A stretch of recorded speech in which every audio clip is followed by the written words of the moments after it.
Hello, and welcome back to Super Mario Mayhem. In the last video, we played the Coleco mini arcade version of Donkey Kong, and I did not like it. Today, we'll be playing the Colecovision version of Donkey Kong.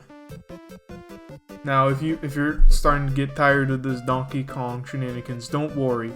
The next video will not be another Donkey Kong video. It's going to be a brand new game. But for now, we had to play this one first before we get to it.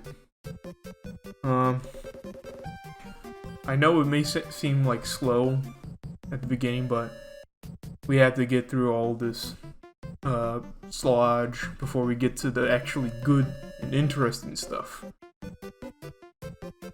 So hopefully you can tolerate this Donkey Kong fiasco just a little bit more. Because even though the next game is completely new, we are not done with Donkey Kong. So, in the meantime, this is the ColecoVision, produced by Coleco, obviously. I think they were bragging about the ColecoVision port of this game as one of the first to be ported to home consoles. But we'll see. So, without further ado, let's start playing the game on skill 1.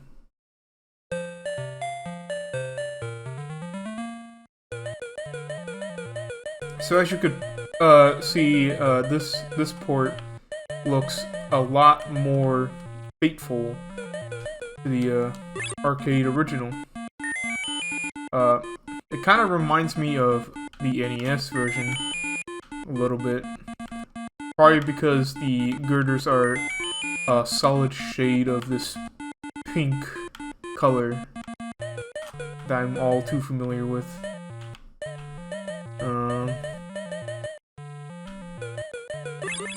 Other than that, this is just another version of Donkey Kong, honestly. Once you play one of these versions, you play them all. That is loud. I'm sorry if it was loud. I didn't realize how loud it got. But anyways, I'm kind of having a hard time controlling this because I'm using the control stick instead of a D-pad, which was, you know, how the ColecoVision controller is. I'll probably put it up in post, but it was a funny thing how most of these early video game consoles used numpads for their controllers for some reason. Maybe they thought that more buttons meant that the console looked more impressive. Even though for a majority of the games, they probably didn't amount to much. That was clutch right there. So yeah. No in between banter. It just cuts straight to the next level. And I would assume that a fireball just spawned on top of me. Because otherwise, that was kind of silly.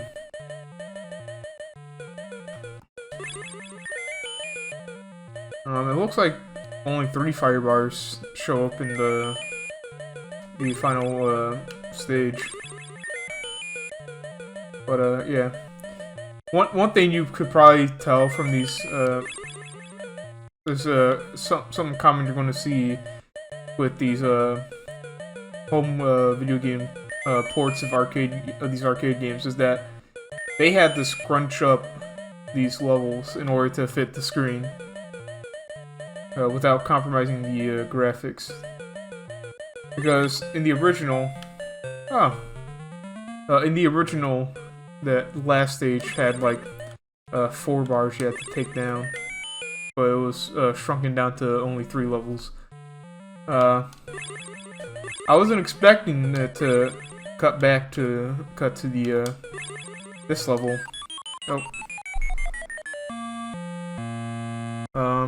Usually, I assumed since this was made for an American video game console. Okay. That would just do the loop that the international version of the arcade machine would do it, where it's first level, last level, and then for every loop it just adds another level. I guess not. Hopefully I can be more careful. Yeah. Not die. Gotta wait for this fire bar to go up. Ooh. That scared me a little. Alright. I need you to go all the way up, buddy. Come on. You're wasting my time. There we go. I just now realized another thing about this level. There's no springs. Normally there would be springs that Donkey Kong would be deploying at the top, but I guess they couldn't do it in this version. I don't trust these fireballs at all.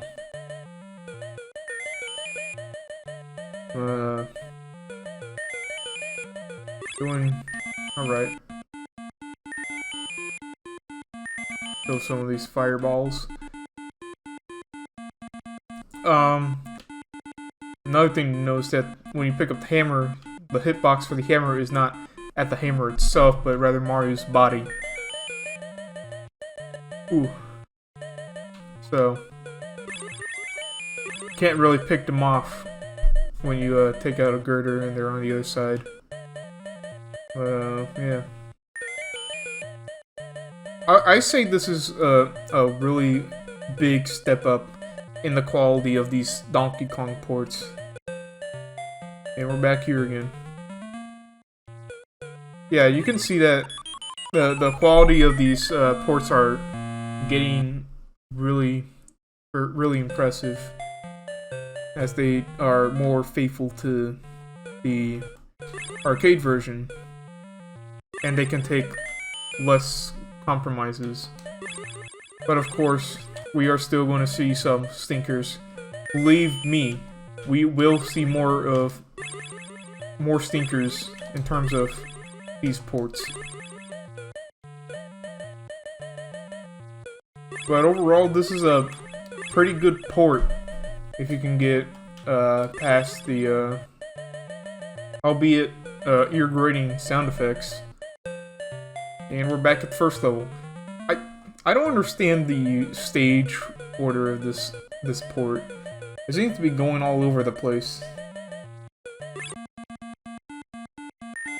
Oh yeah. Oh, this is a fine port. Not the best, but it's definitely playable. Obviously, you would probably play something that is a little bit more closer to the arcade version, like the NES version. But for the time in 1982, when this released, this is probably one of the best versions you could possibly get. I can see why Coleco would boast about this port when they advertised the Colecovision.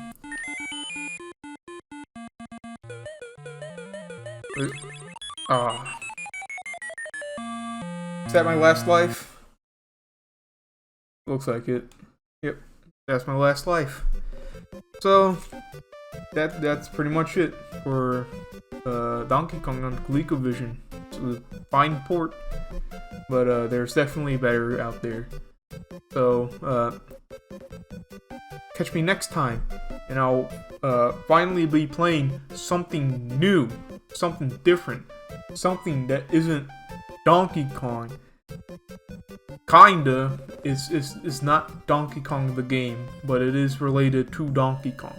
So catch me next time, where we'll finally be playing our next new game, Donkey Kong Jr. So I'll see you next time.